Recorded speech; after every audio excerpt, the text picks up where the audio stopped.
The International Monetary Fund says about 23 African countries are in debt distress and are struggling with repayments.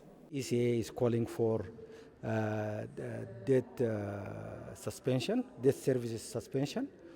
So far, only 32 African countries benefited from debt suspension by the IMF of a total of 9.3 billion.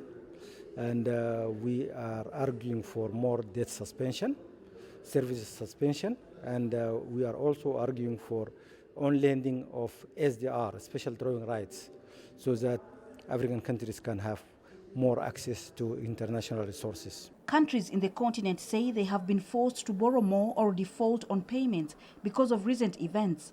Already, challenging economic situations were made worse while combating the COVID-19 pandemic. And now, the Russia-Ukraine conflict is limiting the supply of agriculture products to the continent.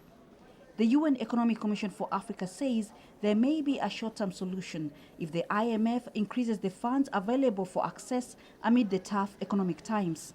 In 2021, the IMF approved a general allocation of special drawing rights equivalent to about $650 billion.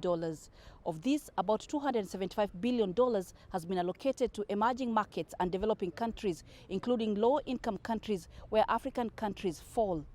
But the ECA says this is insufficient, and it advocates that Africa alone gets up to $650 billion to stabilize itself. 75% of the African economy is driven by the middle-income countries.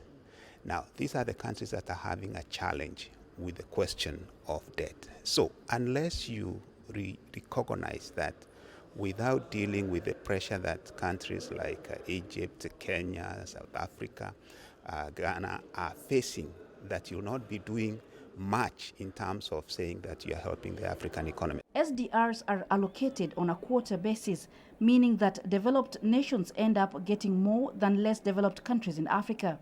China and France are among the nations that have reportedly offered to have part of their quota reallocated to countries in need.